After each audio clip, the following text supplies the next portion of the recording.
The Black Summer Bushfires of 2019-2020 burnt over 1.5 million hectares in eastern Victoria. Lives were lost, thousands were displaced, and many communities were isolated for weeks. The devastation was far-reaching, and the impact on people, communities, ecosystems, business and the economy will be felt for years to come.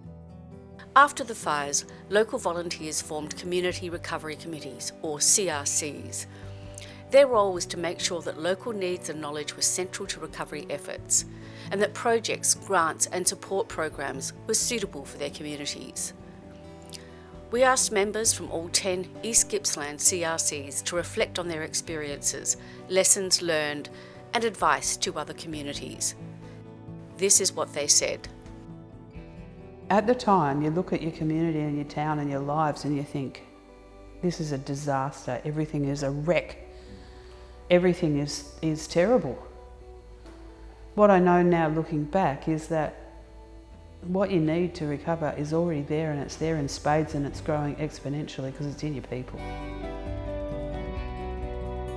The problem was, in the 10 years since Black Saturday, where 185 people were killed, and the 10 years later in the Black Summer fires, nothing has changed for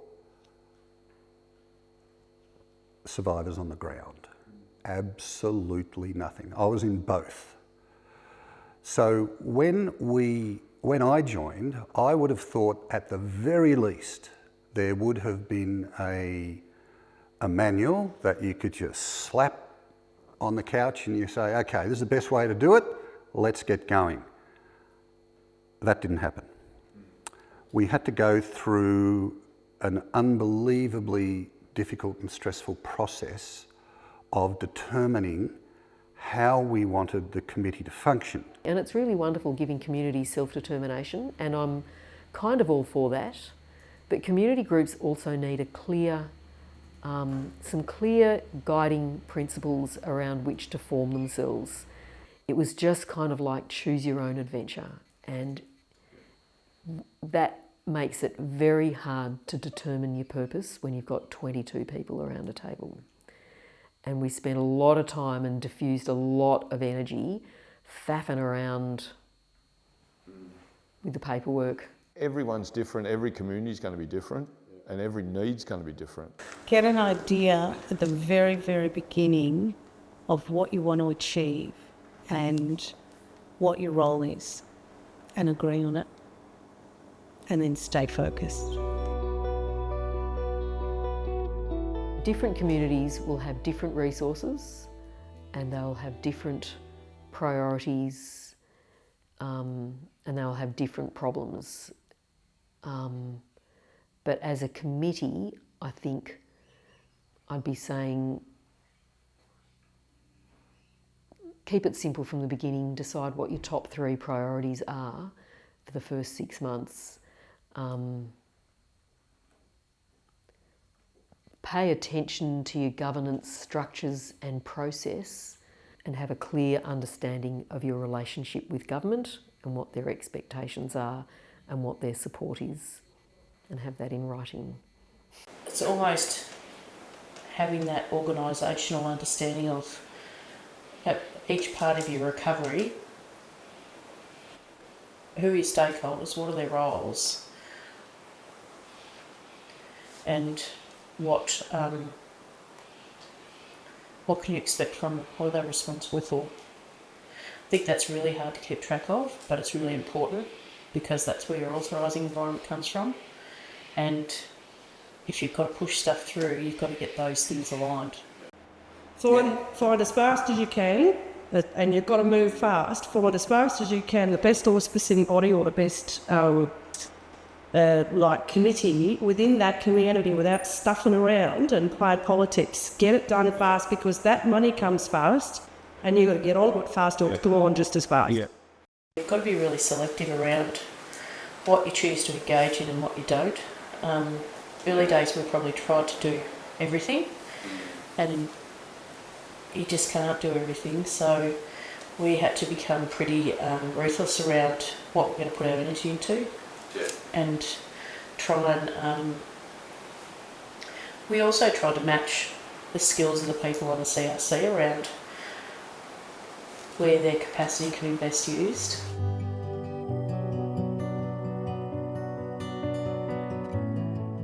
Everyone's got skill, and you bring all those skills together, you know, be aware of the skill set you've got within that group. Have a leader. You do need a leader. Nobody wants to be a leader, but you have to have someone that guides it, that sort of moves it through.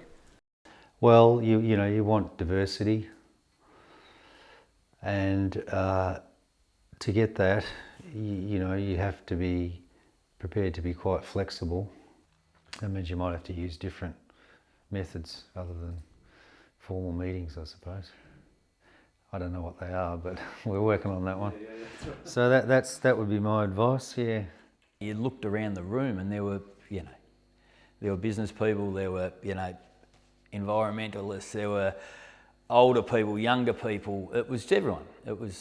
It really worked well, and it was always respectfully run. In my particular committee, I had people who had quite different ideas, and I think that it was important to acknowledge them, respect them, and those ideas would be on the table, even though the others disagreed with them. And I think that was really important. I think that those different ideas about how to manage, particularly the fuel reduction stuff that I was dealing with, were important because it was a reflection of the real community.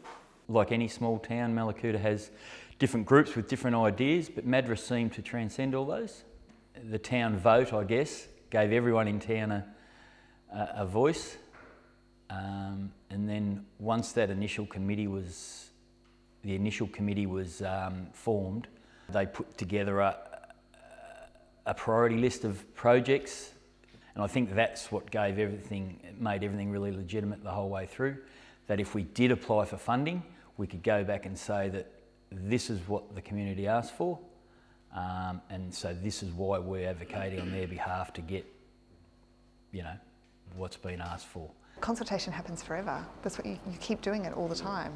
It's not a start and stop thing, because people need to have an opportunity to feed back and talk about what they want changed and whatever. And then I get that people say, oh yeah, but consultation, everybody's sick of it and all of that kind of thing. And yeah, they are, but that doesn't make people you don't have to be involved in it if you don't want to be, but you need to give people a platform to be part of it if they want to be. And I think that's the balance, is actually saying, yes, you can be over-consulted, but people can opt out or choose not to be part or not opt in. But if you don't even ask, how can you ever know?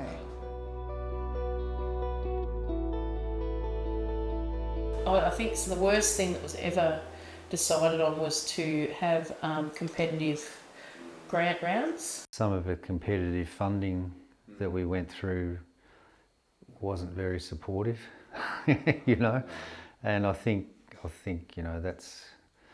that could have been managed better. It could have been managed in a more kind of, trying to think of the word, but more collaborative way. I think more support and consultation between the groups, and then to say, well, this is the money that's available. Let's have a really good think about where it's best to go, and I think the groups are quite prepared to do that. Either people don't know how to apply for grants, or the ones who end up doing all the work get burned out. If the council had a grant application project or team or something like that, because a lot of the time you don't know the grants are coming up, you don't know the grants are there. You don't see the grant thing until somebody tells you you've got 3 days to apply for a grant. And it'd be easy to do a matrix type thing where the community could actually put in to the council or to some area the type of grants we're interested in, and then when those grants become available, you're notified, or the council's notified, or the grant writer's notified, and they can contact the group and say, are you interested in you wanted a grant for a barbecue area, there's one available here, do you want me to apply for it? Look, we've had an administrator, and without an administrator there would be no MADRA, because that is absolutely impossible. And so the number of things, I can't remember, we must be up to 20,000 emails by now, all of which are logged and documented and recorded and stored and archived and all the things. And that's to say nothing of all of our financial stuff and our legal stuff and all of that. And because as a CRC we have to be accountable to our whole community for all of the actions that we take, that stuff all does have to be documented and archived, and so without an administrator you couldn't do it. One of the things we had to do a lot of was facilitation. So brainstorming what was going to go into our recovery plan, thinking about how we were going to get community to vote for projects, all of that stuff where an independent facilitator would have been absolutely brilliant. So I think in a disaster of any note, then that should be one of the first things that government says is, like, we will provide you with a person via an NGO. You can't rely on the community to totally 100% jump up and take over.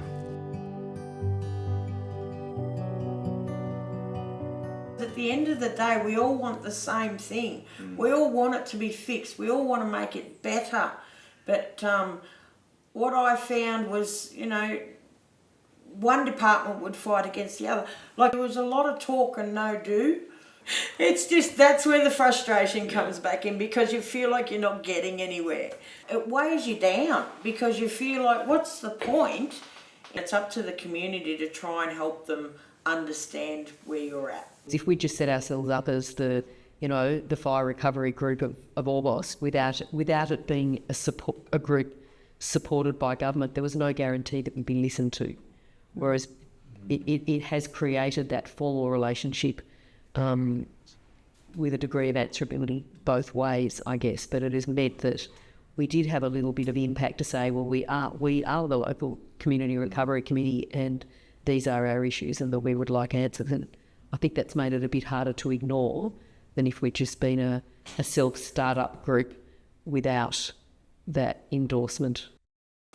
We had some good advice early days from someone from Strathhuon, which was around stick to your guns on the things that you need, and don't be talked into something which is, 3 or 4 rungs below what you need. Just keep at it until you work your way through what it is you're trying to achieve, because it's got to be fit for purpose what you do and how you do it, because if it's not, it won't meet the community's needs.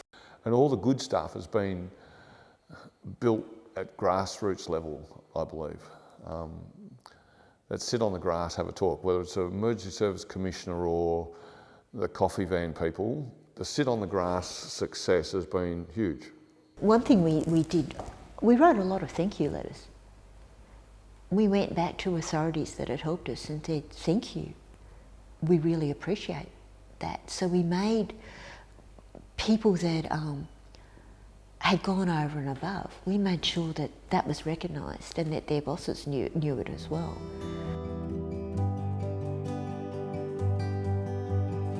We are all volunteers, and I'm blown away by the time and energy that some of the volunteers here have put on continuously, which is pretty exhausting, has impacts on their families, on their health, on their partner's health, so there's all that stuff. It's just as hard to tap out as it is to tap in. It can be very hard to walk away from something that you care about. And when you're caring about it as a community, it's your community, it's your life, it's your kids, it's your neighbours. You want to be able to be part of those decisions, so it's just as hard, maybe even harder to walk away. it was seen as a good thing to have people that had been directly impacted. But then when those people start to articulate, you know, that the exposure is impacting them, you then have to look at how you work around, because there's not really anything that's written into the CRCs or even any supports that goes into the space around what you should provide or how you should look to support people from your community that are heavily impacted people. That's the biggest danger, unless some of these groups get a break. You're going to burn your volunteers. So we can talk about what we want to do for CRCs in the future. If you burn your volunteers, you're not going to have CRCs in the future. And that's why it's so important to get this architecture right at kind of levels above CRCs. Definitely be aspirational. Definitely be statesmanlike and evidence-based. Definitely work on the principle the worst you can be told's no. And ask for help, reach out. There are so many, every community's got talented people. The more heads on the job, the better. Some of us persevered through some, difficult challenges, shall we say. The only reason you would do that, with all the curveballs that we were thrown and all the goalposts that were moved and all the changes in personnel, the only reason that you would want to even try to do that is because you cared about your community and you knew that the next fire was coming. It's just a matter of when. And that's what resilience is all about. Being able to, all right, this had had an impact on me. I will then go and do something about it because I can. And these CRCs and the bushfire recovery process has enabled people to do that. I think that's really, really important. It's a good thing.